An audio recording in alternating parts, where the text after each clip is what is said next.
Hindi ka dapat nagigising ng ganitong oras. Maling-mali na nakita mo ko. Pasensya ka na, Sir Oliver, ha?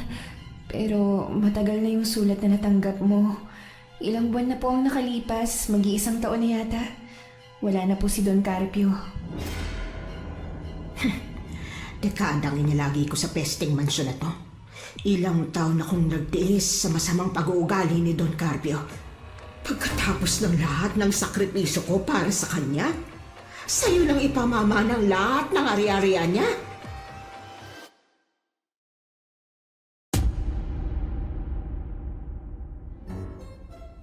Konting pasilip lang po yan sa ating kwento ngayong araw. Pero bago ang lahat, kung bago ka pa lang dito sa channel, please like, subscribe, and hit the notification bell para updated kayo sa bawat kwentong ilalabas. May bago tayong storya 3 hanggang 4 na beses sa isang linggo. At ngayon, para sa tampok nating kwento.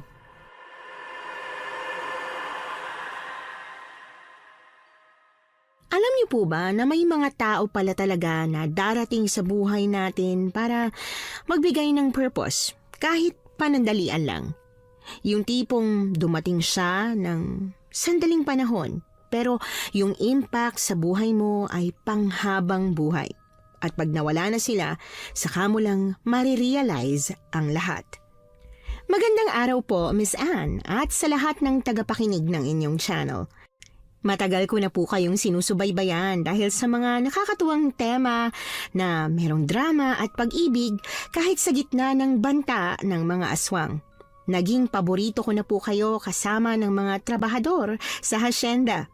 At sa kwento ko pong ito, ibabahagi ko po sa inyo kung paano ako napalapit sa isang matandang lalaking kinatatakutan ng lahat. Isang ubod ng yaman at makapangyarihang tao, ngunit sa kabila ng lahat ng ito, namuhay at namatay siya ng mag-isa. Ako nga po pala si Jean, at ikukwento ko po sa inyo kung paano ako napalapit sa isang matandang nilalayuan ng lahat. Ay, sa wakas at nakauwi na rin. Nakakapagod alagaan ng matandang yon. Napakasungit, napakasama ng pag-uugali. Kung hindi lang malaking pasahod niya sa akin eh. Jean? Nasaan ka na ba? Ha? May nailuto ka na bang pagkain? Ay, Tia Sora, nandiyan na po pala kayo. Mano po? Ano?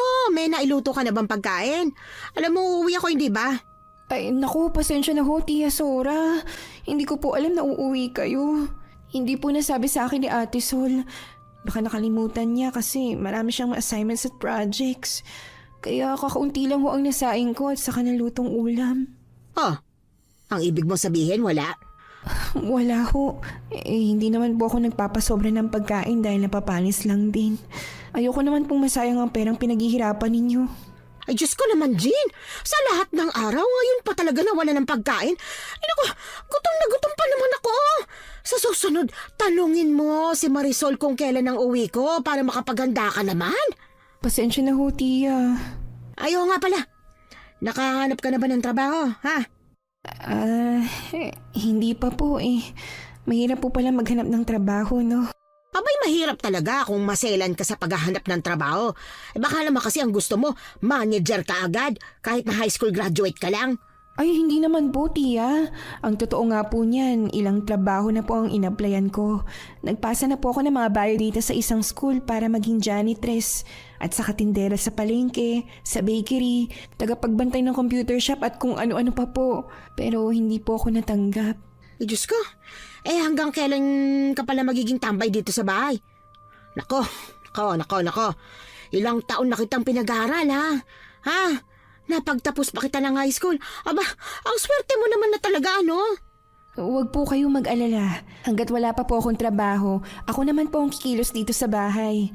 Lahat po ng kailangan gawin, gagawin ko po. Kahit po yung mga damit ni Ate Sol saka ni JJ, ako na po ang maglalaba. Hindi po ako magiging pabigat. Ay, siya, sige. Wala naman ako magagawa kung di ka magaling dumiskarte sa paghahanap ng trabaho. Ipagluto mo na lang ako ng makakain. Magpapahinga na lang muna ako. Gisingin mo ako, ha, kapag tapos ka na magluto. Opo, Tia. Kinuha ko ang mga gamit ni Tia Sora at saka sumunod sa kanya patungo sa kwarto. Nang mailagay ko ng mga gamit niya roon, dumiretso na kaagad ako sa kusina. Hindi na ako nag-aksaya ng oras.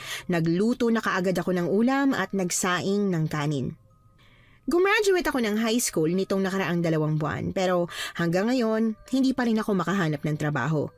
Bukod kasi sa mahirap talagang maghanap ng trabaho kapag high school graduate lang, 17 anyos pa lang ako.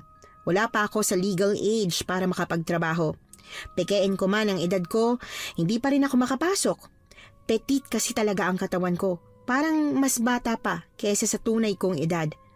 Kailangan ko pa namang magtrabaho na dahil kailangan kong masuklian ang lahat ng hirap at sakripisyo ni Tia Sora sa akin. Siya na kasi ang tumayong magulang ko sa loob ng 4 na taon simula nang maulilang lubos ako. Tia, ayos na po ang pagkain nyo. Luto na po ang ulam at kanin. Pwede na po kayong kumain. Ay nako, mabuti naman. Ano niluto mo? Ginisang gulay po. Hindi ko po nilagyan ng okra kasi, di ba ayaw niyo po nun? Mabuti kung ganon. Siya nga pala, kumain ka na ba? Opo, kumain na po ako. Huwag po kayong mag-alala. Siya sige. Siya nga pala. Alam kong kasama sa dahilan kung bakit hindi ka pa nakakahanap ng trabaho dahil 17 anyos ka pa lang. Alam mo, maganda sana kung ikaw na lang ang pumalit sa akin sa pag-aalaga kay Don Carpio Po, magre-resign po kayo sa trabaho? Tako, matanda na ako, Jean. Alam mo yan. Dapat nga, nagpapahinga na ako pero sa dami ng responsibilidad ko kinakailangan ko pa magtrabaho. Kung maayos lang sanang binibigay sa akin ng tsuhin mo di ba? Pero ayos na po kaya kay Don Carpio. Paano magre-resign ka doon? Sus, matagal niya na akong pinagre-resign doon. Wala lang mahanap na ipapalit sa akin Ang hirap kasi niyang tiyagain. Pero ikaw, kilala kita. Matyaga kang bata Sigurado ako na magugustuhan ka ni Don Carpio. Hindi po kaya magagalit si Tio kapag nag-resign ka at ako ang pumalit sa'yo? Bakit naman siya magagalit? Papalit ka naman sa akin Magbibigay ka naman sa akin kapag sumahod ka, di ba? Oo naman po. Ano? Payag ka na ba, ha? Sige ho, kung yan ho ang gusto nyo. Baka naman napipilitan ka lang. Naku, ayaw ko magtrabaho ka ron ng napipilitan lang, ha? Masungit pa naman yung si Don Carpio. Hindi po. Excited nga po akong magtrabaho Siya, sige. Ikaw lang ang bumalik doon sa Lunes, ha? Ikaw na lang. Sabihin mo na lang sa kanya na nagkasakit ako, kaya ikaw lang papalit sa akin. Hindi po ba masamang magsinungaling? Hindi naman masama kung tama. Sige ho. Nag-aalangan man sa biglaang desisyon ni Tia Sora, wala na akong magagawa.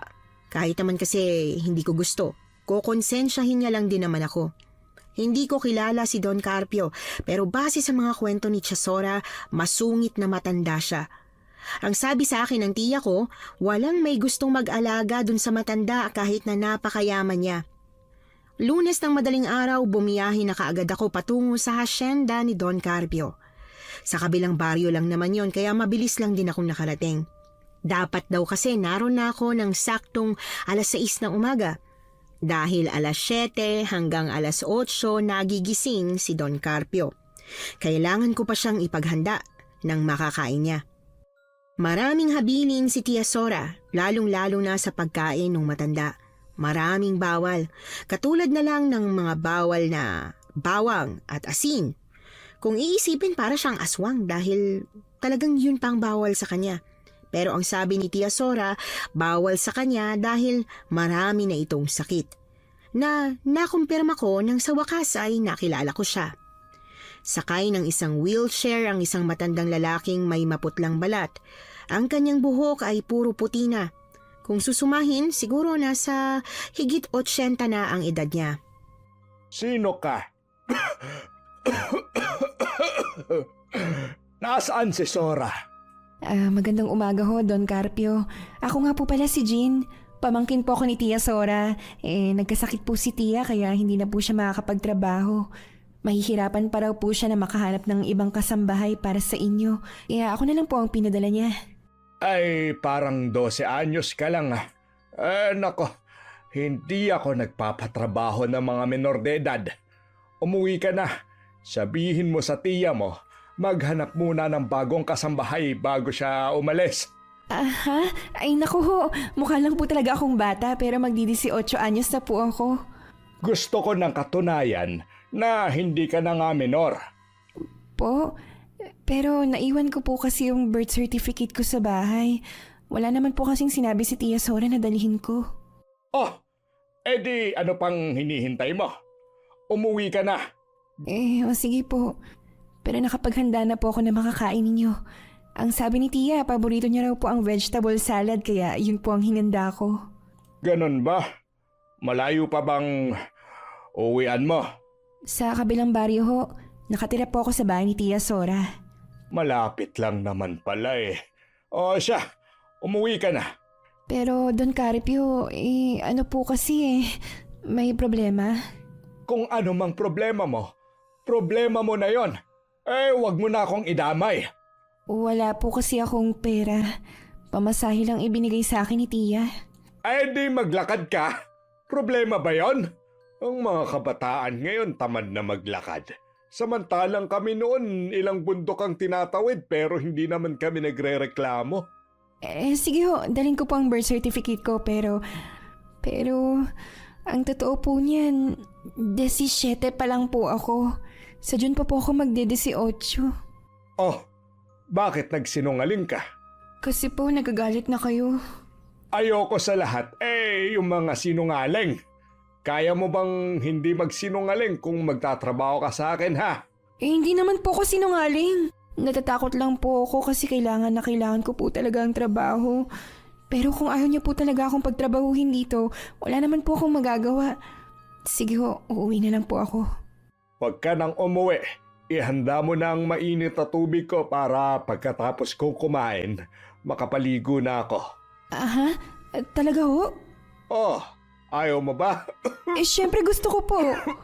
Di sundin mo na ang inuutos ko sa'yo. Dali-dali kong sinunod ang inutos niya sa akin. Akala ko talaga pauuwi na niya ako dahil sobrang sungit niya sa akin. Nanlalamig ang mga kamay ko. Nanginginig pati ang mga labi ko habang nakikipag-usap sa kanya. Mabuti na nga lang at hindi bumigay ang mga tuhod ko nang dahil sa labis na kaba. Habang abala sa pagpapakulo ng tubig, kumakain naman ng almusal si Don Carpio. Napansin ko na panay ang pag-ubo niya. Nakakaawa kasi parang bibigay na yung lalamunan niya sa kakatahol. Umaangat baba ang kanyang dibdib habang habol hininga siya sa tuwing isusubo ang pagkain. May nakita po akong lemon at honey dito. Kung gusto niyo po, pwede ko po kayong gawa ng lemon tea tapos lalagyan ko po ng honey para kahit papaano po lumuwag yung paghinga niyo. Pagpapabango ba yan, ha? Ayoko sa mga sipsep, ha? Po? Ay nako, kilala ko ang mga ganyang ugali. Magkukunwaring mabait para makasipsep. Di kung ayaw niyo po, magtitiis lang po kayo sa kakaubo. Nagmamalasakit lang naman po. Ano ka mo? Sumasagot ka? Hindi po. Ang sabi ko lang po, hindi naman po ako sumisip-sip sa inyo. Suggestion ko lang naman po, pero kung ayaw niyo po, edi wag na lang po. Apat? Oy, siya, sige. Igawa mo ako ng tiyaan na sinasabi mo. Kapag hindi gumana yan sa ubo ko, tatanggalin talaga kita. Sige po. Ganito kasi ang ginagawa sa akin ni nanay noong buhay pa po siya. Mabilis pong gumaling ang ubo ko. At saka po, bakit parang ang tindi po ng ubo niyo? Hindi po ba kayo nagpapatingin sa doktor? Wala akong tiwala sa mga doktor. Tutusukin lang nila ako ng tutusukin ng maraming karayom pagkatapos paiinumin ako ng kung ano-anong gamot. Mag-aaksaya lang ako ng pera. Paano po kung malala na po pala ang ubo niyo? Di mamatay. Ang tagal-tagal ko nga mamatay. Inabot na ako ng 89. Bagot na ako sa buhay na to. Don Carpio naman, wag po kayong ganyan. Ang sarap pong mabuhay lalo na po kayo na maraming pera. Pwede ka nga pong pumunta sa iba't ibang lugar na... Napuntahan ko na ang buong mundo. Ang gusto ko na lang ngayon mamaya pa. Sabi niyo ho Ay, ito na po pala yung tiyaan niyo. Mainit pa po Hindi ba pwedeng mamaya ko na yan iinumin? Gusto ko na munang maligo. Kaya niyo po bang maligo ng mag-isa? Naka-wheelchair na po kayo Kayang-kaya ko pa, no? Naka-wheelchair lang ako dahil tinatamad ako maglakad. Ah, ganun po ba? Akala ko po lumpo na po kayo. Alam mo, napakadaldal mo ano. Hindi naman po masyado. Kahit masungit si Don Carpio, masasabi kong hindi naman siya masama. Ang ugali niya ay parang tipikal na sa mga matatanda. Nagsusungit dahil sa edad nila. Sa loob ng ilang linggo, mabilis kong natutunan ang lahat ng mga dapat gawin sa loob ng mansyon. Hindi ko naman kailangang maglinis ng napakalaking mansyon dahil may dumarating na tagalinis tuwing Miyerkules, kaya minor lang na paglilinis ang kailangan kong gawin. Ang hindi ko lang talaga gusto sa mansyon ay yung kakaibang pakiramdam tuwing gabi habang natutulog ako. Pakiramdam ko kasi palaging may nanonood sa akin na naging dahilan kaya nagigising ako tuwing madaling araw. Mano po, Tia Sora? Ay, kaawaan ka ng Diyos, pamangkin. Oh, kumusta ang ilang linggong pagtatrabaho mo doon kay Don Carpio? Kaya pa ba? Oh, wala naman pong problema, Tia. Medyo masungit lang po talaga siya dahil matanda na. Jesus, kilala ko matandang yon.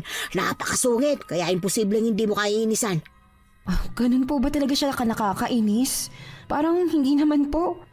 Ay siya nga po pala, ito na po ang unang sahod ko. Ay ba? Napakabait mo naman talagang bata ka. Ay teka, bakit ito lang? Po, kulang pa po ba yan? Kasi po, namili pa po ako ng mga kailangan ko sa katawan. Tulad na lang po ng shampoo, sabon at Sa saka... pagkakaalam ko, libre ang mga yan sa bahay ni Don Carpio. Hindi ako pinagdadamutan niya ng mga ganyan. Kaya bakit ikaw namili ka pa? ano po kasi, Tia? Nangangati po yung balat ko sa sabon doon. Hindi po yata sanay ang katawan ko sa ibang sabon. Ay Diyos ko, kung hindi mo sanayin ang balat mo sa kung anong sabon ang meron, magiging mas maarte pa yan. Ay, akala ko pa naman sakto ang perang ipapadala mo. Alam mo naman ang tuition fee ng ate Sol mo eh. Hindi pa ako nakakabayad kasi huminto nga ako ng trabaho para makapagtrabaho ka. Sige ho. Magkano pa po ba ang kulang? Kung wala ka ng pera, hindi naman kita mapipilit. Hindi po, meron pa po ako. Ito po, idagdag niyo po sa tuition fee ni Ate Sol. Talaga? Anak ko, baka naman sumama ang loob mo rito ha?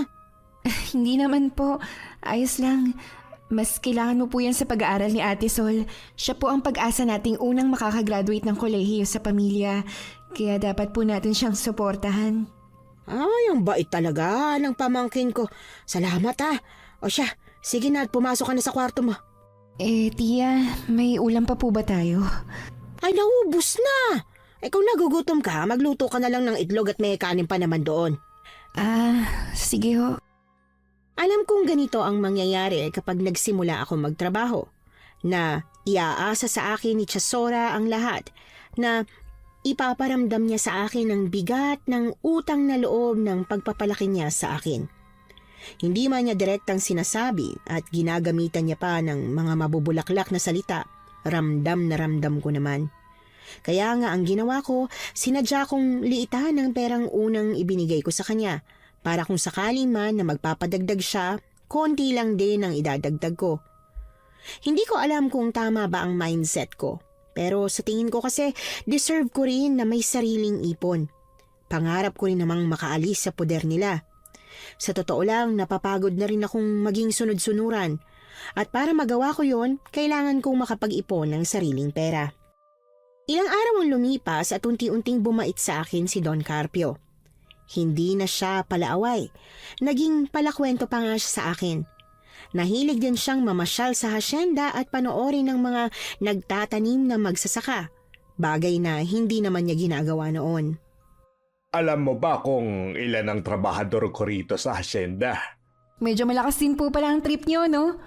Paano ko naman po mabibilang ang mga trabahador niyo rito? Ang dami-dami po. Hulaan mo lang. Siguro 200? Nako, mahina ka. Hindi naman po ko si Madam Auring. Ilan nga po ba? Lagpas 500. Ganon karami ang manggagawa rito. Hala, totoo po? Ay grabe, sobrang yaman niyo naman po. Paano niyo po napapatakbo ang hasyenda? Parang chill-chill lang naman po kayo. Anong chill? Malamig? Chill po. Pa-relax-relax, ganun po. Ah, ito ang bunga ng paghihirap ko nung kabataan ko. Ilang taon ako nagpakahirap, pagod, sakripisyo at pakikipagsundo sa Satanas para lang makamit ang gantong klaseng yaman. Grabe po. Paano po kayo nakipagkasundo kay Satanas? Basta, hindi mo na dapat malaman pa. Pero ang dapat mong malaman, lagpas 5,000 ektarya ang hasyenda kong to. Wow! So ibig sabihin po, sa inyo po ang lahat ng buong baryong ito? Hindi, may natira pang 2 ektarya. Ayaw magbenta ng lupa ng mga nakatira dun eh. Kaya itong 5,000 ektarya lang ang kinaya ko. Grabe, sobrang yaman niyo po siguro, no? Pero wala po ba kayong kamag-anak? Ay, hala po, hindi niyo na po kailangan sagutin. Ayos lang po, hindi ko po sinasadya na itanong. Ayos lang. Napaisip lang ako kung kamusta na kaya sila. Matagal na kasi simula nung nagkita-kita kami.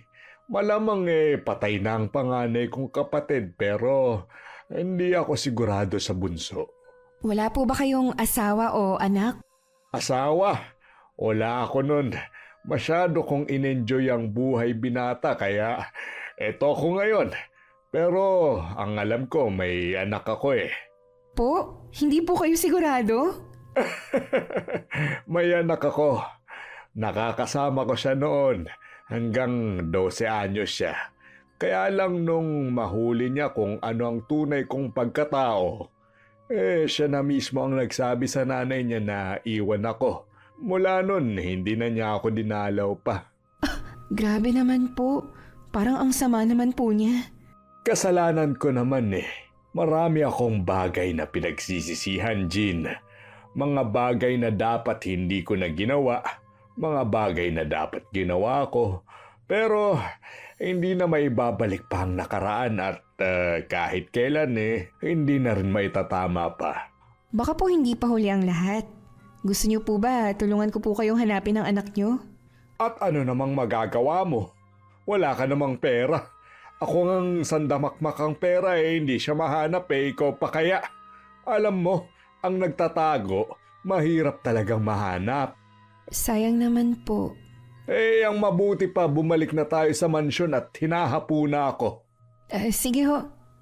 Nakaramdam ako ng awa para kay Don Carpio nang malaman ko ang tungkol sa pamilya niya. Kahit pa ba ganun siya kasama, hindi dapat siya iniwan ng sarili niyang anak. Kitang-kita ko ang lungkot sa mga mata ni Don Carpio na para bang matagal na niyang kinikimkim ang bigat. Gusto ko siyang tulungan, pero tulad nga ng sinabi niya, wala akong kakayahan. Para kahit papaano makatulong sa kanya, araw-araw ko siyang pinangingiti. Napakahirap niyang pangitiin pero natutuwa ako dahil unti-unti kong nahuhuli ang kanyang kiliti. Ayos na sana ang lahat sa mansyon kaya lang hindi pa rin nawawala ang kakaibang pakiramdam ko tuwing gabi habang natutulog ako.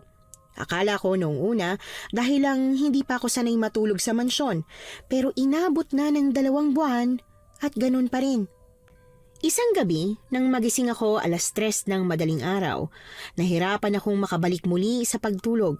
Kaya naisipan kong bumangon para lumabas at dumiretso sa kusina para sana uminom ng tubig. Ngunit pagkarating ko doon, laking gulat ko nang may marinig akong kumakalansing. Para bang may hinahalungkat. Bigla akong nakaramdam ng kaba. Naisip ko na baka magnanakaw yon. Kaya imbis na dumiretso sa loob ng kusina, kumuha ako ng vase.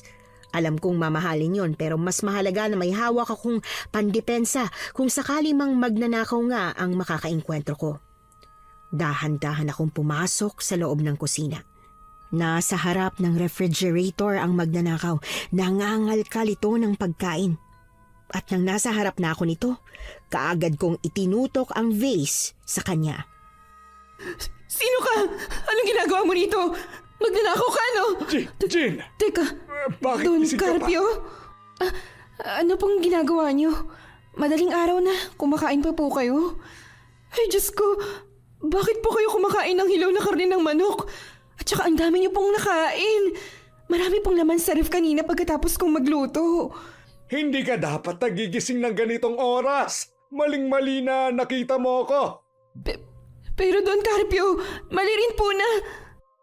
Hindi ko pa natatapos ang sinasabi ko, bigla nang bumagsak sa sahig si Don Carpio. Hinimatay siya. Kaya dali-dali kong binitiwan ang hawak kong vase, pagkatapos ay dumiretso ko sa kanya at tinulungan siyang tumayo. Pero wala talaga siyang malay. Kaya sinuri kong maigi ang bawat parte ng katawan niyang tumama sa sahig.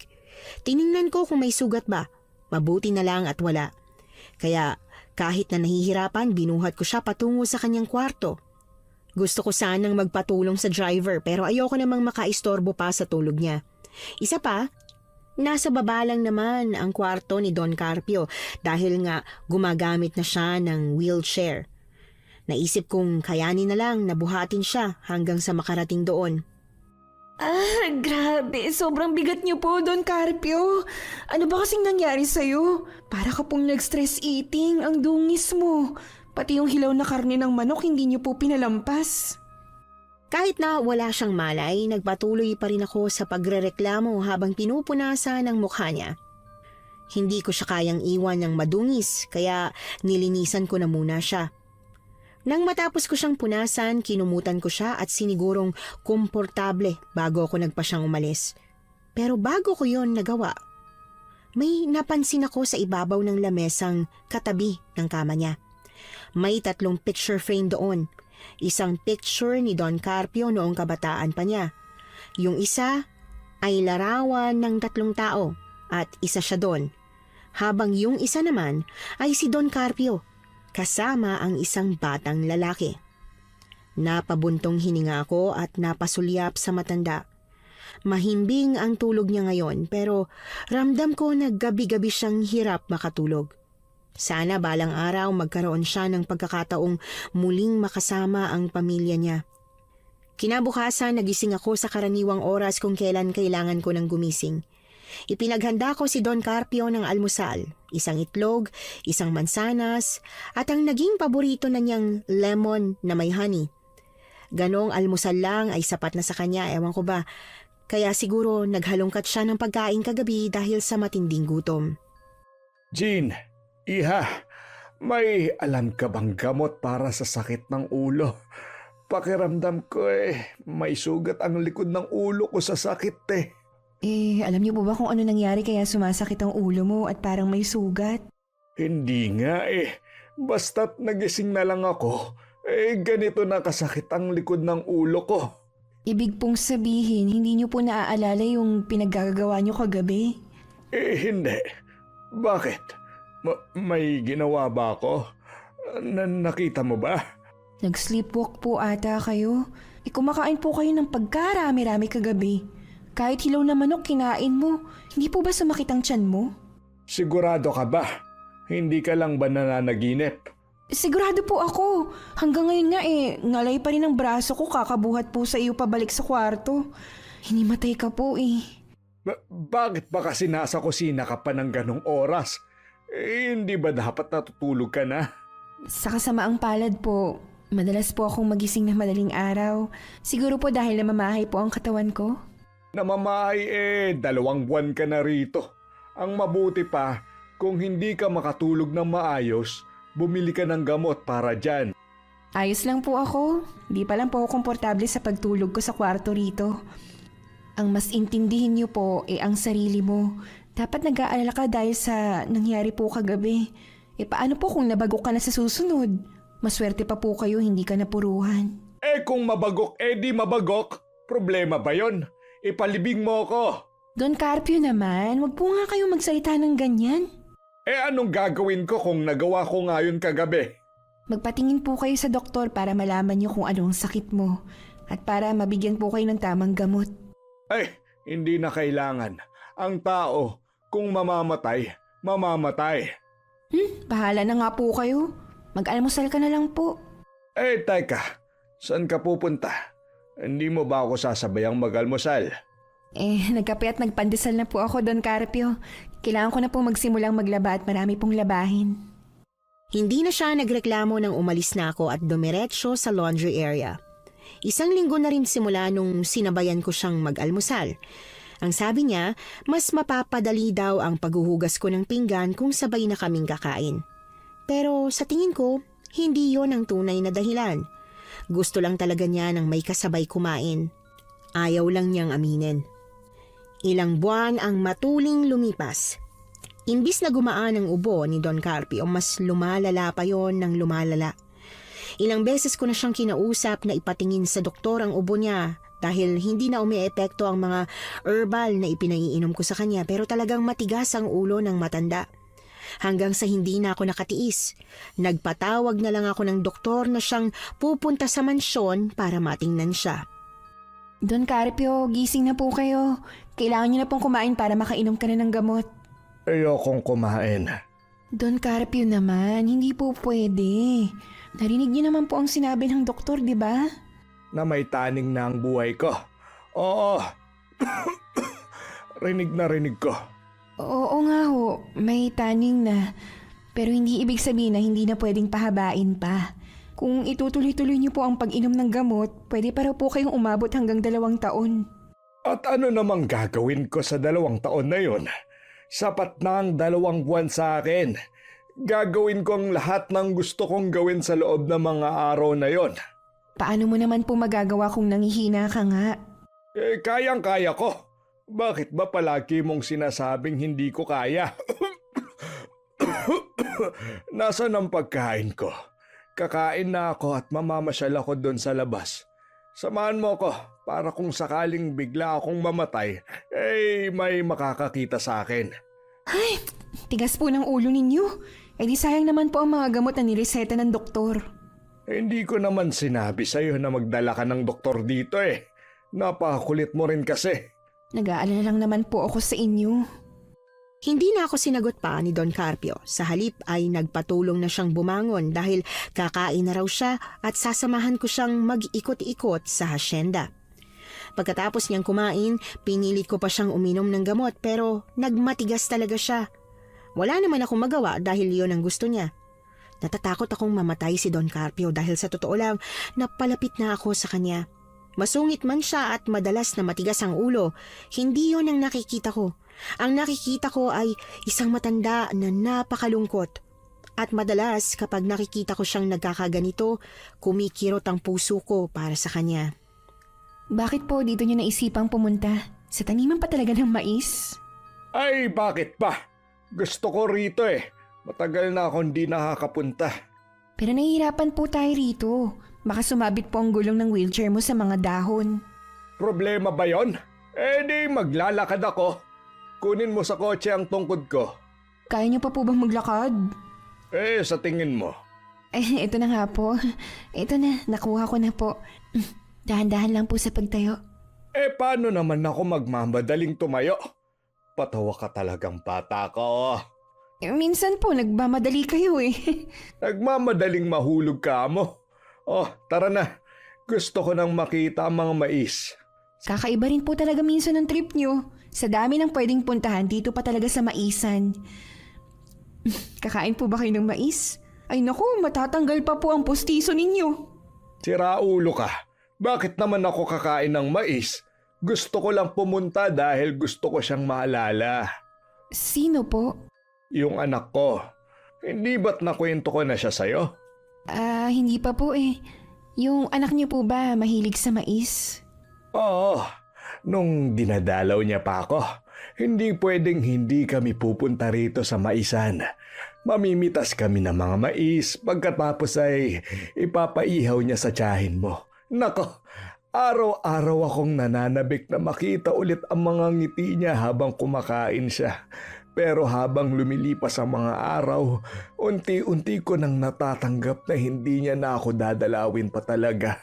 Nakakalungkot naman po.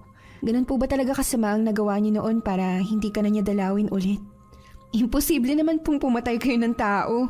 Paano kung sabihin ko sa'yo na oo? Iiwanan mo na rin ba ako? Don Carpio, wag naman po kayo ganyan magbiro. Nagbibiro lang naman po kayo, di ba? Seryoso ako. Sa sobrang yaman kong tao, sa tingin mo ba hindi ko kayang pumatay ng tao? Napabitiw ako sa kanya nang marinig ko ang sinabi niya. Pakiramdam ko, binuhusan ako ng malamig na tubig. Hindi ko inaasahan na gano'n ang isasagot niya. Hindi si Don Carpio yung tipo ng tao na palabiro. Kaya habang nakatitig ako sa mga mata niya, alam ko na totoo ang sinabi niya. Hindi mo ba kailanman naisip kung bakit iniwanan ako ng buong pamilya ko kahit ganun pa ako kayaman? Don Carpio, ano po bang ginawa mo? Bilang hindi naman ako pinanganak sa mayamang pamilya, nangarap ako ng isang masaganang buhay. Ilang beses akong sumubok, nagtrabaho, nagnegosyo, sinubukan ang lahat ng mga bagay na pwede kong ikayaman pero 30 anyos na ako, hindi pa rin sapat. Sobrang tagal kong yumaman at inip na ako. Kaya po ba kayo pumatay ng tao? Hindi ko alam na kailangan kong pumatay ng tao. Ano pong ibig mong sabihin? Nakipagkasundo ako sa isang napakayamang tao. Hindi lang siya basta mayaman. Sobrang yaman. Ang sabi niya sa akin, ipamamana niya raw sa akin ang lahat ng ari-arian pati na ang pera niya. Basta tanggapin ko lang ang pinakatatago niyang lihim. Basta't ako ang sasalo nang maiiwan niya dahil mamamatay na siya. Ano po yung sinalo niyo? Ipinasa niya sa akin ang sisiw niya. Isang sisiw na patuloy na mabubuhay sa katawan ko hanggat patuloy akong kakain ng tao. Kumakain po kayo ng tao? Jean, huwag kang matakot. Oo, kumakain ako ng tao. Noon, bago ako mahuli ng anak ko. 38 taon na ang nakakalipas, kaya ngayon hinang-hina na ang katawan ko. Paano po ako makakasiguro na hindi mo ko kakainin? Kung kakainin kita, ay di sana matagal na, di ba? Noon pa sanang pwede pa akong mabuhay. Kung ganun, naghahanap po kayo ng pagpapasahan ng sisiw? Bakit? Tatanggapin mo ba kung ipapasa ko sa'yo? Siyempre hindi po. Bakit ko naman po gagawin yun? Hindi po ako desperadang yumaman. Mabuti kung ganon. Huwag kang mag-alala. Isasama ko ang sisiw na nasa tiyan ko hanggang sa hukay. Kaya huwag mong kalilimutang magpahukay ng sobrang lalim na libingan para sa akin, ha? Sobrang sama ng loob ko dahil yun na ang huling beses na nakausap ko si Don Carpio. Para niya akong anak kung humagulgol sa mismong libing niya. Bukod sa mamimiss ko siya, awang-awa talaga ako sa kanya. Wala kasing ni isang kamag-anak ang dumalaw. Tanging mga trabahador lang ang naroon. Sinunod ko ang habilin niya na laliman ng hukay ng libingan. Kahit pa nagtataka ang mga naghukay, wala naman silang magagawa.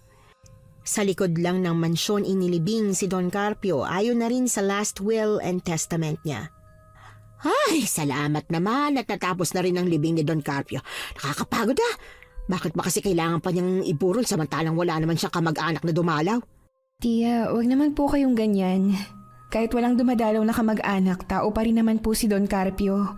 At saka nakita niyo naman po, marami pa rin nagmamalasakit sa kanya. Ay sus, plastic lang ang mga yon. Matagal ko nakilala ang mga taong yon. Dekada ako nagtrabaho rito, no? Siya nga pala, tungkol sa last will and testament niya. Bakit sa'yo ipinaalam ng abogado, ah? Teka, huwag mong sabing pinamanahan ka niya. Bakit niyo naman po nasabi yan? Syempre, hindi na alam ni Don Carpio kung buhay pang mga kabag-anak niya eh. Kaya, kanino niya ipapamana ang napakalaking hasyendang ito, pati na yung mansyon, di ba? Imposible namang ibinigay niya itong lahat sa charity. Ang totoo po niyan, pinamanahan niya nga po talaga ako. Ha? Talaga? Magkano pinamana sa'yo? Kalahating milyon? 1 milyon? Uy, nakakatuwa naman. Hindi po. O, ba't ganyan ang itsura mo? Ayaw mo bang sabihin sa akin kung magkano? Kung ganun, sige. Hindi kita pipiliting aminin sa akin kung magkano, pero baka naman. Alam mo naman na ako nagpasok sa'yo dito, di ba? Hindi kayo magiging close ni Don Carpio kung hindi dahil sa akin. Siyempre naman ho, bibigyan ko kayo. Magkano nga ba? Basta ho, bibigyan ko kayo ng malaki. Ang damot, ayaw sabihin. Basta bigyan mo ako ha, kahit mga 70% lang ng ipinamana sa'yo. Ano po? Grabe naman po kalaki ang 70%, Tia. Parang sobra naman po. Ay, hindi sobra yun, Jane. May pamilya pa kasi ako. 4 kami. Ang mga pinsan mo at ang tiyo mo. Samantalang ikaw, mag-isa ka lang naman sa buhay, ano? Ano gagawin mo sa maraming pera, di ba? O sige ho. Pero kasi ang sabi din sa last will and testament niya, ako na po muna ang bahala sa hasyenda. Ang ilang porsyento ng kita ibibigay sa mga charity na sinusuportahan niya. Ah, ganun ba? Okay din, ano? Ang galing mong manguto ng matandang mayamang madaling mamatay. Hindi ko naman po siya inuto. Sadyang napalapit lang po talaga ako sa kanya. Sabi mo eh. Eto nga palang mansyon. Sa'yo rin ba pinamana, ha? Yun nga po eh. Hindi ko nga po alam kung kanino ipinamana. Hindi ko po kasi kilala ang pangalang nakasulat. Ano bang pangalan? Oliver po eh. Pero mukhang kamag-anak ni Don Carpio dahil kaapelido niya. Ay, si Sir Oliver? Yung anak ni Don Carpio? Naku, bakit pinamana niya pa rin ng mansyon na ito? Samantalang ang tagal-tagal na niyang hindi siya dinadalaw. Ay, nako. Pero mukhang di na makukunin ni Sir Oliver tong mansyon eh. Baka nga hindi niya alam na namatay na yung tatay niya. Sinisimulan ko na nga po siyang hanapin eh. Naku, wag na. Si Don Carpio nga, hindi niya mahanap yung anak niya. Ikaw pa kaya? Tayo na lang ang titira dito. Dadalhin ko na rito yung pamilya ko, ha? Naku, sigurado maiinggit ang kumari ko kapag nalaman niya mayaman na tayo. Salamat sa napakaganda at napakatalino kong pamangkin. Hindi ko sinabi kay Tia Sora kung magkano ang buong ipinamana sa akin ni Don Carpio. Tulad nga ng sinabi niya kanina, gusto niya ng mas malaking parte. At kapag ibinigay ko sa kanya ang 70% ng manang nakuha ko, malamang sa malamang na mauubos lang ang pera ni Don Carpio sa wala. Hindi ko kayang mangyari yon. Ang perang ipinamana sa akin ni Don Carpio ay ang dahilan kung bakit siya nawalan ng pamilya. Hindi ko kayang sayangin lang ang lahat ng isinakripisyo niya. Nasira ang pamilya niya dahil sa perang ito, kaya hindi ko hahayaang maubos lang ng ganon. Kahit hindi pa ako pumapayag, talagang lumipat na sina Tia Sora sa mansyon. Tuwang-tuwa ang mga pinsan ko, maging ang tsuhin ko na asawa ni Tia ay walang mapaglagyan ang saya. Pero ewan ko ba, pakiramdam ko may mali. Na para bang hindi tamang narito sila. Grabe, pamangkin. Hindi ko akalain na mapapasate ng mansyon na ito. 3 dekada akong naging alipin dito, ha? Pero kahit na sa panaginip, hindi ko naisip na magiging akin ito. Tia, hindi po sa atin to. Titira lang po tayo rito sa mansyon hanggang sa dumating ang tunay na may-ari. Nasabi ko naman po yun sa inyo, di ba? Mapapasati na to kapag hindi mo na hinanap yung anak ni Don Carpio. Huwag mo na kasing hanapin, Diyos ko naman, Jill. Huwag ka na magsayang ng oras tsaka ng pagod. Malaki na po ang ibinigay sa akin ni Don Carpio. Tama na po yun. Itong mansyon, hindi ko po ito aangkinin. O edi sige, good luck.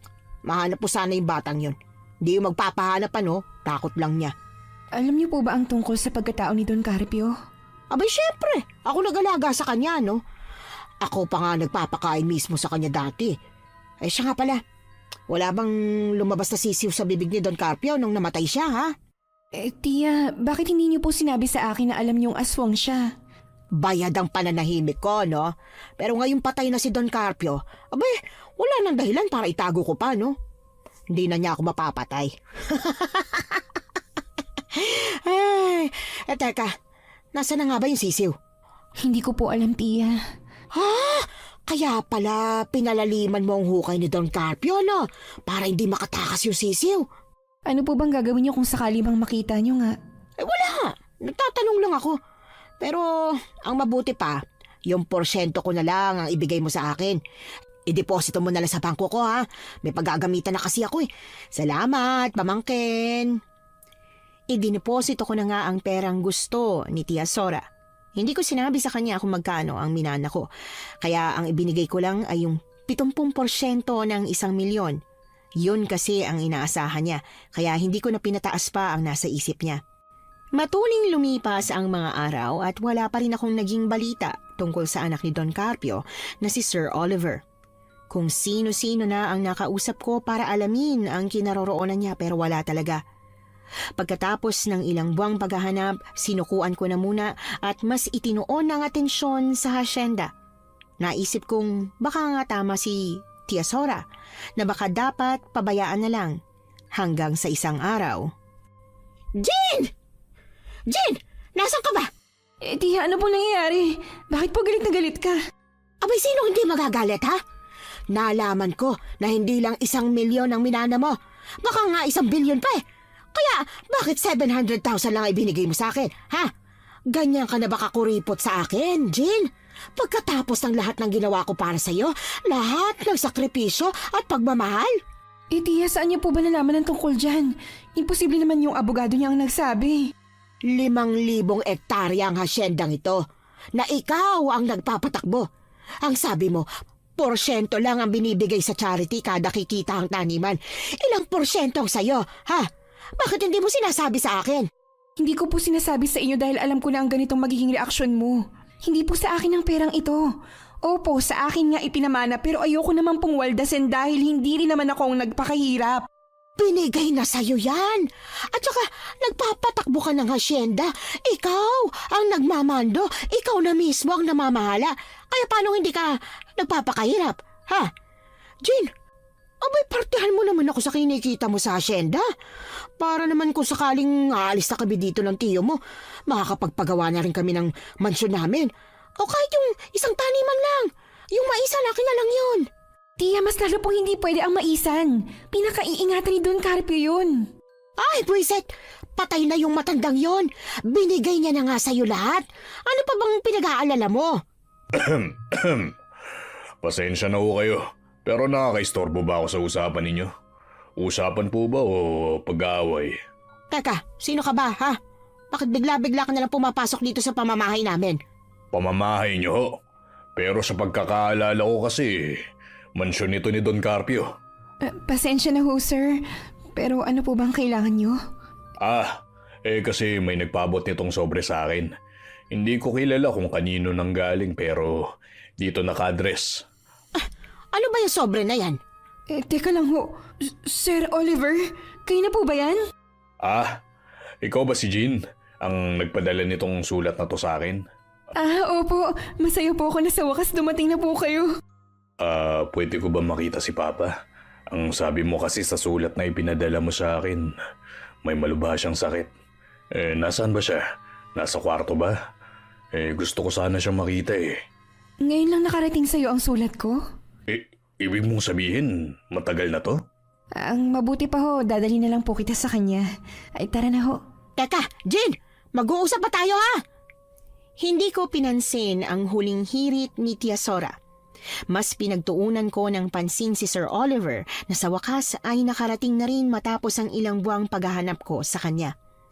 Ang totoo, noong nalaman kong may taning na ang buhay ni Don Carpio, inalam ko ang address nila Sir Oliver. Naghalungkat ako sa mga gamit ni Don Carpio at nakakita ako ng mga lumang sobre doon. Iba-iba ang address na nakalagay sa bawat sulat, pero may isang magkakapareho. Iisang pangalan lang din ang nakalagay. Oo, nagsinungaling ako kay Tia Sora na hindi ko kilala ang pinamanahan ng mansyon. Pero ang totoo, alam ko na talaga dahil nagpadala ako ng sulat sa kanya. Umasa lang ako na sana hindi maging gahaman si Tia, pero wala eh. Talagang nag-uumpisa na siyang maging gahaman. Nang makalabas kami ni Sir Oliver sa mansyon, tahimik ko siyang dinala sa likod ng bahay kung saan nakalibing ang katawan ni Don Carpio. Hindi ako nagsasalita.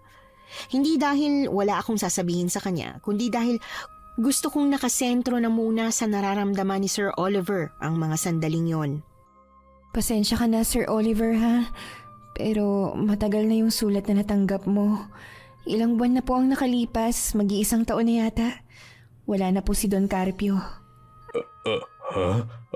Ibig sabihin, tama ako nang iniisip na matagal na talaga ang mga sulat na nadiskubre ko sa cabinet ni Mama.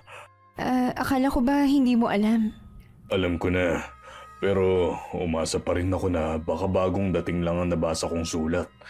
Ngayong nandito na ako sa puntod ni Papa, alam ko nagkamali ako ng hinala. Ikaw ang pinagkatiwalaan ni Papa sa asyendang to, di ba? Opo, ako nga. Ibig sabihin, alam mo ang totoong pagkatao niya. Kilala ko si Papa. Hindi siya basta-bastang nagtitiwala sa isang tao. Opo, alam ko at nakwento niya rin po ang tungkol sa inyo. Nung nakita ko mismo ng harapan kung paano kumain ng laman ng tao ang tatay ko. Oo, natakot talaga ako sa kanya. Kasi sino bang hindi matatakot kung makakita ka ng aswang at sarili mo pang ama, di ba? Tama, kahit sino nga ho talaga matatakot. Natakot ako. Pero papa ko pa rin siya eh. At kahit kailan, hindi niya ako sinaktan. Mahal na mahal ako ni Papa. Ibinigay niya sa akin ang mundo. Pero dahil sa takot ni Mama nung sinabi ko sa kanya ang nakita ko, nilayo niya ako kay Papa. Ang sabi ko, pwede ko naman siyang kausapin. Pwede ko naman sabihin sa kanya na magbago na siya. Pero imbis na gawin yun, tinago ako ni Mama. Ibig mong sabihin hindi mo desisyon ng hindi magpakita sa papa mo? Desisyon yun ng mama ko. Pero naiintindihan ko naman siya dahil natatakot lang siya na mapahamak ako. At saka naisip ko rin na kahit sa ang anggulo, masama pa rin ang papa ko. Pumapatay siya ng mga tao para kainin. Itinigil niya ang pagpatay at pagkain ng tao. Talaga? Opo, pagkatapos mo siyang mahuli, tumigil na siya. Pero kapalit nun ang unti-unti niyang panghihina. Hanggang sa nagkasakit na nga siya at ngayon, wala na. Pinagsisisihan niya ang lahat ng yun. Alam mo bang sabik na sabik siyang makita ka? Papa, I'm sorry. Sorry kasi ngayon lang ako dumating. Sana noon pa, hindi na ako natakot na balikan ka. Marami akong pagkakataon na umuwi rito at makita ka pero hindi ko ginawa. Napakasakit panoorin kung paano humagulgol ng iyak si Sir Oliver. Ramdam na ramdam ko ang sakit sa bawat salitang binibitiwan niya. Halos halikan na niya ang lupa habang patuloy ang kanyang pag-iyak. Hindi ko alam kung gaano kami katagal doon basta't hinintay ko siyang matapos. Hinayaan ko siyang magluksa sa tatay niyang matagal niya ring hindi nakasama. Karapatan niya yon. Padilim na ang langit nang matapos siyang kausapin ng tatay niya. Magang-maga ang mga mata niya at puno ng buhangin ang damit niya pero wala siyang pakialam. Sir, uuwi pa po ba kayo ngayong gabi? Medyo madilim na rin po kasi, tsaka marumi na ho ang damit ninyo. May dala po ba kayong pamalit? Ang totoo niyan, wala eh. Pero ayos lang. May sasakyan naman ako kaya pwede akong umuwi ngayong gabi. Saan po ba kayo nakatira? Sa ngayon, nakatira ako sa kabilang baryo. Doon kasi ang mga kamag-anak ni Mama eh. Pero sa States talaga ako nakatira. Ganun po ba? Malapit lang naman po pala kayo. Di maghapunan na po muna kayo rito bago umuwi. Hindi po ako papayag na umalis ka ng ganyan. Oo, sige. Kung yan ang gusto mo. Sige ho. At saka may pag-uusapan pa po pala tayo tungkol dito sa mansyon. Bakit? May problema ba? Pinamana ho kasi sa'yo ni Don Carpio itong mansyon. Nako, bakit niya ba ako pinamanaan samantalang hindi naman kami magkasama? Hindi ko nga siya dinalaw ng ilang taon. Kailangan niyo pong tanggapin ang minana mo. Ayokong kunin ang lahat. At isa pa, may 10% ka rin sa kita ng hasyenda kada may ani at benta. Yung natira sa charity at saka sa mga manggagawa at puhunan. 10% din po ang sa akin. Talaga palang pinagkakatiwalaan ka ni Papa. Hindi ko nga rin po alam eh. Siguro kasi ako ang nag-aalaga sa kanya noong mga panahong may sakit po siya. Kaya pinagkatiwalaan niya ako. Mukha ka rin naman kasing mabait. Naiiya tuloy ako na pinamanahan pa ako ni Papa. Karapatan mo yon bilang anak. At saka baka hindi ka niya nasusustentuhan noong bata ka pa. Hindi nga. Pero kahit na, kasalanan ko rin naman. Wala kang kasalanan. Bata ka pa nun. Tara na po sir. Ipagluluto po kita kasi baka hindi pa nakakaluto sa tiya. Kaya lang po, ano po bang gusto niyong pagkain? Bawal din po ba kayo sa bawang at asin? Siyempre hindi. Di naman ako aswang. Nakakatuwang mabait si Sir Oliver. Ipinagluto ko siya ng adobong manok dahil tulad nga ng hula ko, hindi pa talaga nakapagluto si Tia Sora.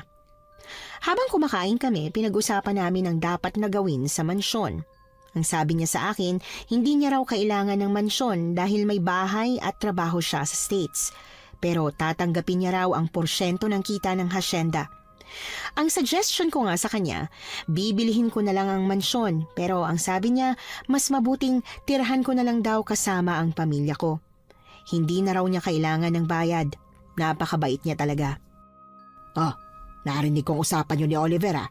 Tirahan na lang daw natin. O diba, ano sabi ko sa'yo? Hindi na siya hahabol dito eh. Napakaano mo. Gusto mo pa talagang bilhin tong mansyon eh. Lagpas ng 10 milyon ang presyo nito. Mayabang ka rin ano. Siguro, lagpas pa sa kalahating bilyon ng pinamana sa'yo no? Ano, ba't hindi ka makapagsalita? Tia, pwede po bang wag na nating pag-awayin yung perang hindi naman talaga sa atin? Nakapangalan na sa'yo, kaya sa'yo na. Ngayon, kung hindi ka magdadamot, di magiging sa atin. Pero magiging madamot ka at saka gahaman. Diyos na lang bahala sa'yo. Grabe naman po kayo, Tia. Alam mo naman kasing may mga pangangailangan kami pero tinitipid mo kami. Hindi ko na siya kinibupa. Sa totoo lang, nakakainis siya. Ang pera kasing ibinigay ko sa kanya ay ginastos na niya sa kung ano-ano. Mga mamahaling damit, sapatos, make-up, alahas, at kung ano-ano pa. Hindi naman pangangailangan ng mga yon. Puro lang mga luho. Mas mabuti sana kung ipinangnegosyo niya ang pera. Kinabukasan, muling bumalik si Sir Oliver para maglibot-libot sa hasyenda. Ang sabi niya sa akin, na-miss niya raw yung hasyendang dating nililibot nila ni Don Carpio. Kaya kaagad kong inirekomendang pumunta sa Maisan. Wow! Mas lumawak pa ang maisan na. Dati, hanggang doon lang to eh. Sinadya raw ni Don Carpio na palawakin pa ang Maisan na dahil sa'yo. Si Papa talaga. Ay, naiiyak na naman talaga ako. Sorry ah. Ang laking pagsisisi ko lang talaga. Pakiramdam ko habang tinatanong ang Maisan na to, ganitong lungkot din ang nararamdaman niyo noon. Ayos lang naman pong magluksa, sir. Huwag niyo lang pong pigilan ang sarili niyo. Pero pipigilin ko na muna umiyak sa harap mo. Nakakahiya na eh. Teka, pwede ba akong mamitas ng mais? Ay, naku. Syempre naman po. Gusto niyo po bang ihawin ko? Ikwento rin ba ni Papa ang tungkol doon? Ang dami mo na palang nalaman tungkol sa akin nung bata pa ako. Hindi naman po. Konti lang naman. Hindi naman po masyadong makwento si Don Carpio. Meron lang po talagang pagkakataon na hindi niya mapigilang magsabi sa akin. Alam mo, sa totoo lang, naiinggit ako sa'yo. Bakit naman po? Naiinggit ako sa'yo kasi nakasama mo pa si Papa sa mga huling araw na buhay pa siya. Kung hindi sana itinago sa akin ni Mama ang sulat mo para sa akin, o kaya yung mga dating sulat ni Papa, di sana nakasama ko pa siya. Ay, wag na wag po kayo magtatanim ng sama ng loob sa nanay mo. Gusto lang niya na protektahan ka. Tama ka at alam ko naman yun. Oh, tara na. Mamitas na tayo ng mais para matikman ko na ulit yung mais ng Pinas. Masayang kasama si Sir Oliver. Para siyang batang sabik na sabik sa bawat puntahan naming parte ng hasyenda. Yun nga lang, iniyakan niya ang pagkain ng mais.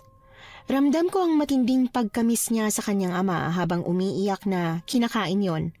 Ang sabi niya, hindi raw siya iiyak sa harap ko pero hindi pa rin niya napigilan. Araw-araw habang nakaisang linggong bakasyon pa siya rito sa probinsya, pumupunta siya sa hasyenda. May mga pagkakataon na hindi ko na siya sinasamahan dahil may iba pa akong dapat gawin. Positibo akong wala siyang gagawing masama. Ano naman ba kasi ang pwede niyang gawin kung sakali? Napapasarap na yata ang pagpunta-punta niyang si Oliver dito sa hasyenda. Akala ko ba sa States nakatira yan? Bakit parang dito na yata? Tia, 1 linggo lang po siya rito sa Pilipinas, kaya sinusulit niya ng mga araw. At saka ano naman po kung nandito siya palagi? Hasyenda naman po ito ng tatay niya. Ibang pakiramdam ko dyan ha. Pakiramdam ko may binabalak yung lalaki na yun eh. Alam mo, ang kinayang gawin ni Don Carpio nung kaedaran niya palang yang si Oliver. Ay, naging sakim at masama siya. Kaya hindi malabong mamanin ni Oliver ang ganong klaseng pag-uugali, no? Hindi naman po siguro. Hindi mo sigurado, oy. Baka mamaya nagiging mabait lang pala siya dahil may binabalak na siyang masama. At ano naman po ang gagawin niya? Baka mamaya, patayin ka niya. Tia Sora, masyado naman po kayong praning. Hindi niya po gagawin yun sa akin. Ako, mag-ingat ka dyan, Jean, ha? Wala ako sa tabi mo palagi para bantayan ka, ha? Hindi ko masyadong ininda ang sinabi sa akin ni Tia Sora. Hindi rin kasi ako naniniwala na gagawin sa akin yon ni Sir Oliver. Ang nasa isip ko, sadyang nag-aalala si Tia Sora na madagdagan ng kaagaw sa manang nakuha ko. Medyo nalulungkot lang talaga ako na para bang nagiging gahaman na si Tia. Hindi ko naman siya diretsang masabihan dahil alam kong masasaktan siya. 4:00 ng hapon nang makita ko si Sir Oliver na may bit-bit na pala. Kasama niya ang ilang mga trabahador sa hasyenda habang nakikipagtawanan pa siya. Sir Oliver, saan po kayo pupunta? At may dala po kayong pala? Ito ba? Tutulong ako sa paglilinis ng malaking kanal. Nagbara daw kasi. Umuwi na yung ibang trabahador at sila na lang daw yung natira. Kaya sasama na ako para tumulong at para mapadali na rin yung gagawin. Hala, ayos lang po ba sa inyo yun? Nako, ayos lang no. Marunong naman akong gumamit nitong pala. At saka tutulong lang naman ako para hindi umapaw yung irigasyon. Sige ho. Kaso baka gabihin naman po kayo niyan. Kung gagabihin ako, dito ako matutulog sa mansyon. Pwede ba akong matulog sa kwarto ni Papa? Kaya niyo po bang doon na lang matulog? Oo, hihintayin kong dalawin ako ni Papa sa pagtulog ko. Nakakakilabot naman po. Sige po sir, kayo na po ang bahala. Una na po ako at magpapasweldo pa po ako. Nang tuluyan na kaming nakapagpaalam sa isa't isa, dumiretso na ako sa opisina ng hasyenda kung saan nakapila na ang mga trabahador para sa sweldo nila. Tuwing araw ng sahod, maaga ang uwian, kaya medyo inagahan ko rin talaga para makauwi na sila sa kanya-kanya nilang mga pamilya. Matapos kong magpasahod, bandang 5:00 ng hapon, umuwi na ako ng mansyon para magpahinga. Oh, Jean, gusto mo ba ng kape? Naipagtimpla na kita. Ay nako, tiya, magpapahinga na po sana ako. Nag-abala pa po kayo. Pwede po bang tumanggi? Nakapagtimpla na ako. Tsaka nakainom na ng kape ang mga pinsan mo. Sayang naman to kung itatapon eh. Bakit po kasi nagtimpla kayo kaagad? Sige na nga po, akin at iinumin ko na lang po sa kwarto. Ayun, alam ko naman talaga na ayaw mo nag-aaksaya. Masarap ang kape niyan, Jane. Aminin ko man ho sa hindi, masarap naman po talaga kayong magtimpla ng kape. Oo na, siya sige. Magpahinga ka na. Ayoko mang magkape, ayoko namang itapon ni Tia ang tinimpla niya para sa akin. Isa pa, kilala ko siya. Mabilis siyang magtampo. Kaya kung hindi ko tatanggapin, malamang na magalit siya. Pagkarating ko sa kwarto, inilapag ko ang kape sa ibabaw ng lamesa. Naghugas lang ako ng katawan at nagpalit ng damit bago ko sana inumin ng kape. Pero hindi ko na nagawa nang makatulog na ako sa labis na kapaguran. Napabalikwas na lang ako ng bangon nang bigla kong ang naalala ang kapeng dapat iinumin ko. Pagbangon ko, napansin ko agad ang oras sa wall clock. 9:00 na ng gabi at ang kape ko malamig na. Hindi lang malamig. May lumulutang na ring maliit na ipis. Kaya hindi ko na talaga siya kayang inumin. Itinapon ko ang laman nun sa banyo bago ako dumiretso sa kusina para ibalik ang mug. Pero nang saktong pabalik na ako sa kwarto, may napansin akong dumi sa sahig. May mga patak ng buhangin doon na hindi ko mapigilang sundan. Dumiretso ang mga patak na yon sa likod ng mansyon at nang tuluyan na akong lumabas, nangunot ang noo ko nang makita si Tia Sora na tinatabunan ng buhangin ang puntod ni Don Carpio. Tia Sora? Tia Sora, ano pong ginagawa niyo? Jean? Ay, punyeta! Buhay ka pa? Tia Sora, ano pong ibig sabihin nito? At saka, bakit mo hinuhukay ang puntod ni Don Carpio? Hindi mo na kailangang malaman. Ang kailangan mo lang mamatay para mapasakin ang lahat. Tia, teka ho! Tia, teka ho! Nabibigla po yata kayo! Halos tumalon ang puso ko nang tumakbo si Tia Sora palapit sa akin. Hawak ang palang balak niyang ipukpok sa ulo ko. Mabuti na lang at nakaiwas ako agad sa kanya. Sinubukan niyang hampasin akong muli. Kaya hindi na ako nakapagpigil. Itinula ko na siya sa balikat na naging dahilan para matumba siya sa lupa. Tia, sorry po.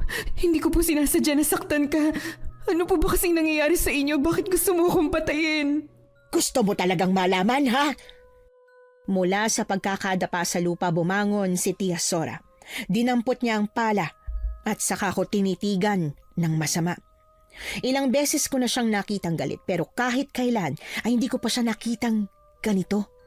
Parang sobra-sobra ang pagkamuhi niya sa akin. Ang mga mata niya, nanlilisik, puno ng inggit. Dekadang inilagi ko sa pesting mansyon na to. Ilang taon akong nagtiis sa masamang pag-uugali ni Don Carpio. Pagkatapos ng lahat ng sakripisyo ko para sa kanya, sa'yo lang ipamama ng lahat ng ari-arian niya. Tia, ano ka ba? Wala tayong karapatang piliin kung sino ang pamamanahan niya. Wala nga alam ko. Pero konting konsiderasyon na lang sana sa'yo, Jean. At ikaw, wala ka ring utang ng loob eh. Napakakapal ng pagmumukha mo. Tatanggapin ko na sana ang katotohanan ng hindi man lang ako binigyan ni Don Carpio kahit katiting na pera niya. Pero ikaw na pamangkin ko at pinalaki ko ng buong puso. Napakadamot mo. Hindi naman po ako nagdadamot, Tia Sora eh.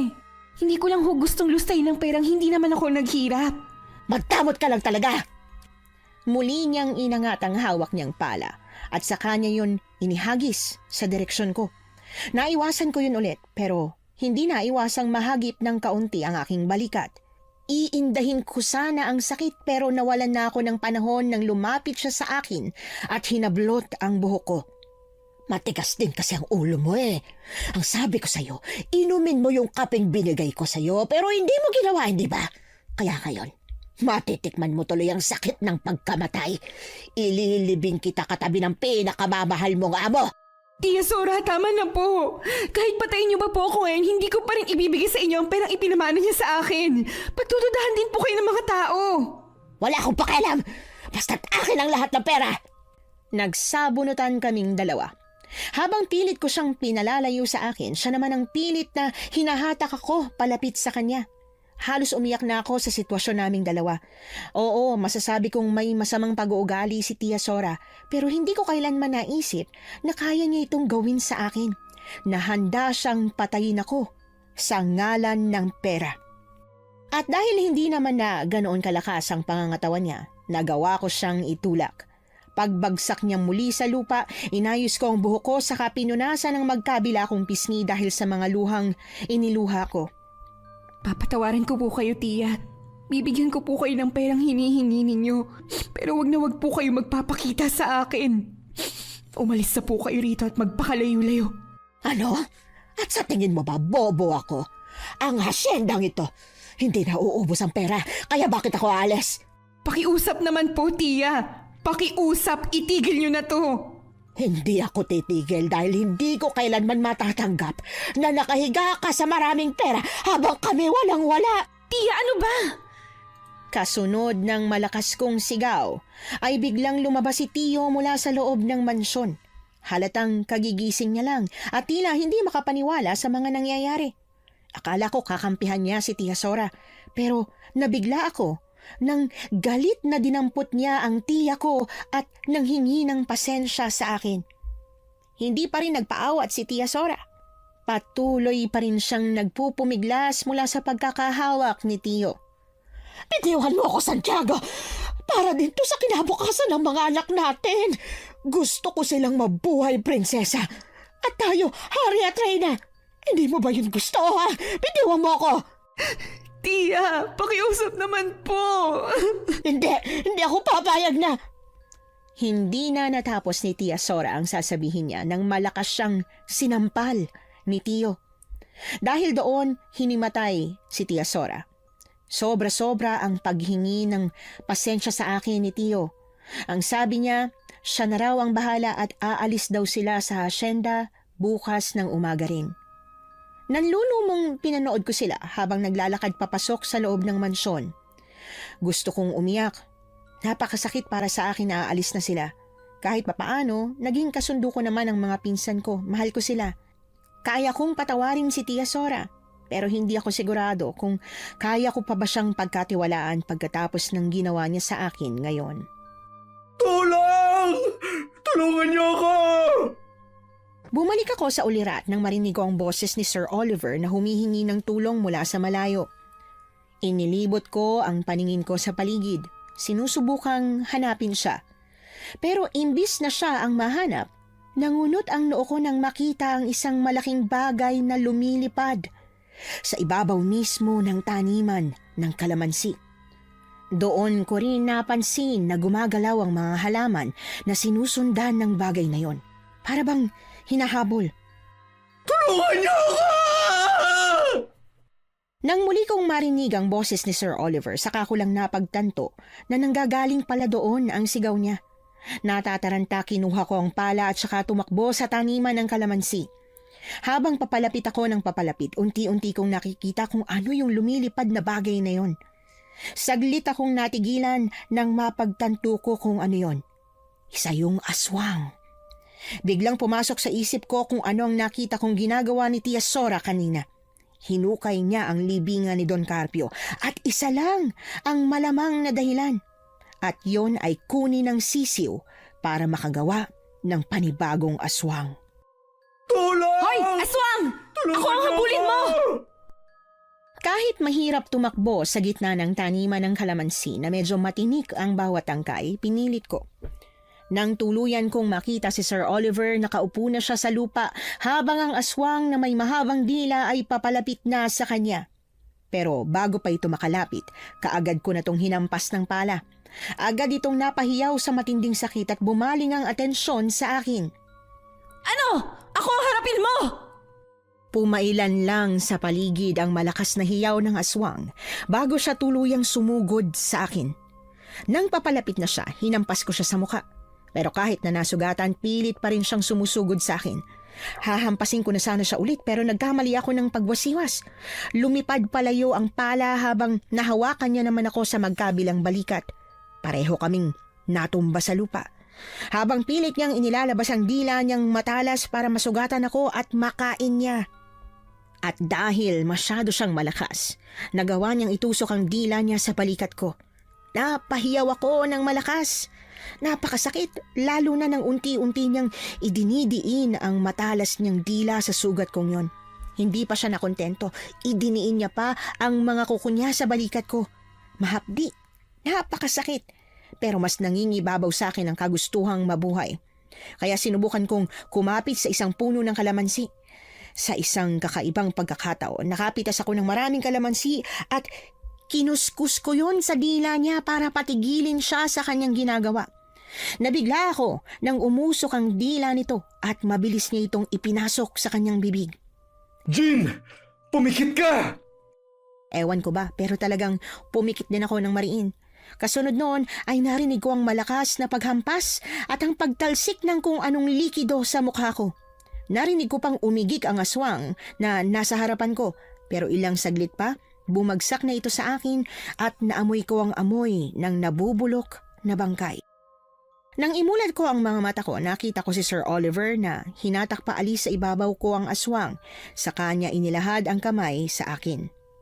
Salamat at iniligtas mo ako. Napatay niyo po yung aswang.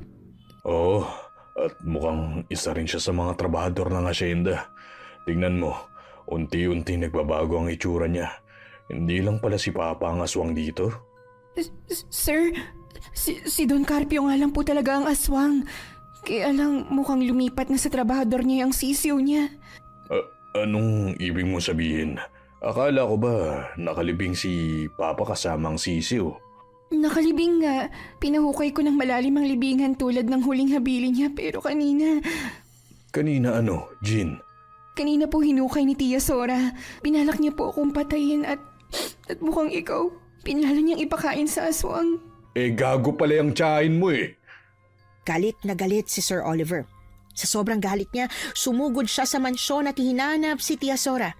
Pero dahil nga hinimatay ito, nang dahil sa ginawa ni Tio sa kanya, hindi niya ito nakausap. Panay ang paghingi ng pasensya ni Tio, pero mukhang si Sir Oliver ang tipo ng tao na hindi tumatanggap ng pasensya, lalo na at matindi ang naging kasalanan. Imbis na kulitin pa si Tio, nagisingin si Tia Sora para magkaharap-harap at mag-usap. Isinama niya na lang kami pabalik sa taniman ng kalamansi. Kinailangan naming kunin ang sisiw sa katawan ng aswang na ngayon ay bumalik na sa pagiging tao.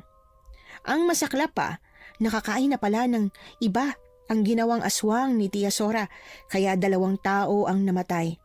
Nakakapanlumo. Kung ininom ko pala ang kape at hindi ko siya napigilan, mas marami pa ang pwedeng nabiktima. Sir Oliver, uminom na po muna kayo ng tubig. Pasensya na ho talaga kayo sa nagawa ni Tia Sora. Ay, hindi ko kayang tanggapin ang pasensya mo, Jean. At saka, may mga namatay na tao nang dahil sa ginawa ng tiyahin mo. Hindi pa nga natin alam kung paano ipapaliwanag ang nangyari sa pamilya ng mga taong nabiktima. Kung ganon, kailangan talagang ako ni Tia Sora ang ginawa niya.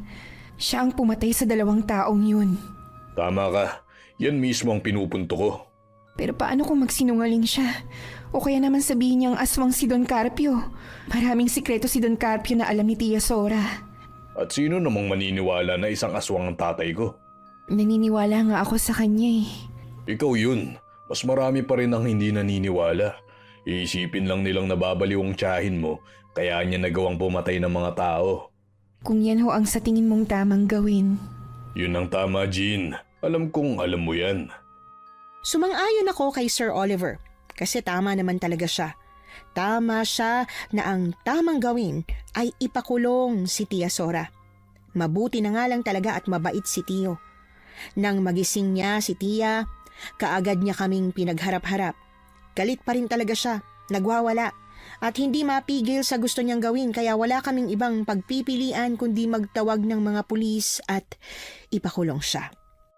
Kaagad siyang nakulong nang walang kalaban-laban lalo na at si Tio na mismo ang tumistigo sa ginawa niya. 2 linggo matapos makulong si Tia Sora, sumama ako kila Tio para bisitahin siya at kausapin.